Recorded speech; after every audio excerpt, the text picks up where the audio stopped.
கடந்த 4 மாதமாக திடீர்னு அவருக்கு உடல்நிலை சரியில்லாமல் கேன்சர் இருக்குன்னு சொல்லி கேள்விப்பட்டு பெரிய ஷாக்காக இருந்தது. அவ்வளோ இருந்தாலும் அவர் ஒரு வாரத்துக்கு முடிய வரைக்கும் நான் மீண்டு வந்துடுவேன்னு நம்பிக்கை தான் பேசியிருந்தார்.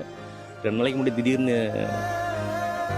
ப்ரீத்திங் ப்ராப்ளம் வந்துட்டு பார்க்கும்போது லங்ஸுக்கும் எஃபெக்ட் ஆகுதுன்னு சொல்லிட்டு அட்மிட் பண்ணாங்க. நேற்று நைட்டு 8:30 மணிக்கு இறந்துட்டாங்க. ஒரு 4 நாளைக்கு முன்னாடி கூட என்ன சொல்லியிருந்தாருன்னா, இந்த மாதிரி அவரோட 2வது பொண்ணோட பர்த்டே வருது, நான் என் கையால் சமைக்க போகிறேன், நீங்கள் வந்து சாப்பிடணும் அப்படின்னு சொல்லி கூப்பிட்டாரு. ஆனால் அன்றைக்கி தான் ஒரு ஹாஸ்பிட்டல் அட்மிட் ஆகிருக்கிறாரு. 2 பசங்க, ஒய்ஃபு, தீபா நேத்தன் உங்களுக்கு தெரிஞ்சிருக்கும், அவங்களும் ஆர்டிஸ்ட் தான்.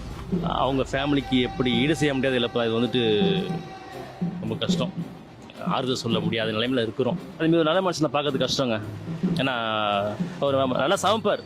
அவர் கையில் சமைச்சு சாப்பிடாத ஆர்டிஸ்டே இருக்க மாட்டாங்க சொல்லலாம். அந்தளவுக்கு வந்துட்டு அவர் எல்லாருக்குமே சமைச்சு அவர் கையில் சாப்பாடு போட்டால் அதில் சந்தோஷப்படுற மனுஷன் அவர். சூதுவாது இல்லாத மனுஷன். ஒரு சிரிப்பாப்பில் கள்ளங்கபடம் இல்லாத ஒரு சிரிப்பு. அந்த சிரிப்பு கிளற அடிமை அவ்வளோ.